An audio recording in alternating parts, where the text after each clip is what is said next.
એક ખરખા છે. અત્યારે તમે જોઈ શકો છો એક ખરખો બધાય છે, ક્યાંય ઉચક નીચક ને ક્યાંય છે નહીં.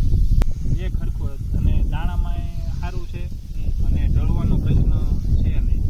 હા, ઢળવાનો પ્રશ્ન નહીવત છે.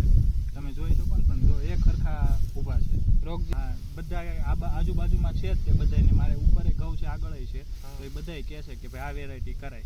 માંગુ છું કે બીજા ઘઉં કરતાં આ વેરાયટી કરાય. ઉતારામાં બેસ્ટ છે અને ઢળવાનો પ્રશ્ન નથી અને ઉત્પાદનની દ્રષ્ટિએ સારામાં સારું છે. બીજી કંપનીઓ કરતાં મને આમાં રિઝલ્ટ સારું લાગ્યું. હું દર વખતે આ જ ખેતરમાં ઘઉં કરું છું, પણ આ વખતે મને આમાં આવું રિઝલ્ટ પહેલાં આગલા વર્ષ કરતાં ક્યાંય મળ્યું નથી એમ. નમસ્કાર ખેડૂત મિત્રો, આજે આપણે GW513 ઘઉંની વિઝિટ માટે આવ્યા છીએ. તો પહેલાં ભાઈનો પરિચય લઈએ. તમારું નામ કહેજો ભાઈ.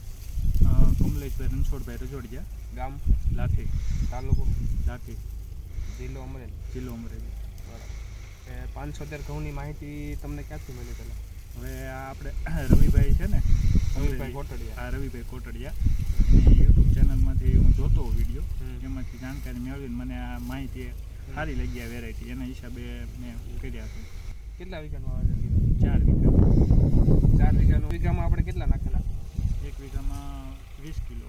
16 ગુઠ્ઠાનો વીઘો આવે? 16 ગુઠ્ઠાનો નાનો વીઘો. 16 ગુઠ્ઠાના વીઘામાં 20 કિલો બિયારણ નાખેલું છે. બીજી વેરાયટીમાં આમાં તમને ફેર દેખાતો કયો સારો નંબર? હવે ફેરમાં તો વાત કરવી ને તો આ વેરાયટી તો પહેલા નંબરમાં કે ઠંડી લાંબી છે અને એક ખરખા છે. અત્યારે તમે જોઈ શકો છો એક ખરખો બધાય છે, ક્યાંય ઉચક નીચક ને ક્યાંય છે નહીં. એક ખરખો અને દાણામાં સારું છે અને ઢળવાનો પ્રશ્ન છે નહીં. હા, ઢળવાનો પ્રશ્ન નહીવત છે. તમે જોઈ શકો ને, પણ જો એક ખરખા ઊભા છે. રોગ જીવતનો પ્રશ્ન ઘેરુનો નહીં, કોઈ પણ પ્રકારનો નહીં. રોગ જીવતનો કાંઈ પ્રશ્ન નથી.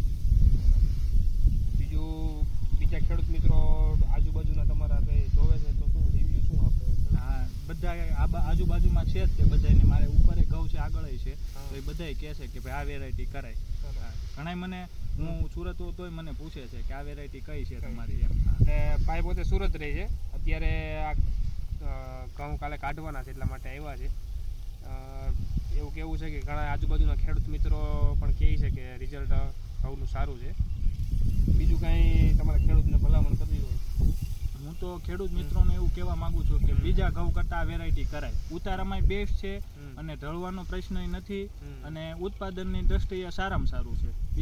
બીજી કંપનીઓ કરતાં મને આમાં રિઝલ્ટ સારું લાગ્યું. હું દર વખતે આ જ ખેતરમાં ઘઉં કરું છું, પણ આ વખતે મને આમાં આવું રિઝલ્ટ પહેલાં આગલા વર્ષ કરતાં ક્યાંય મળ્યું નથી એમ. નજીકના ડીલરનું સરનામું અને કોન્ટેક્ટ નંબર મેળવવા માટે નીચે આપેલા નંબર પર સંપર્ક કરો. ધન્યવાદ.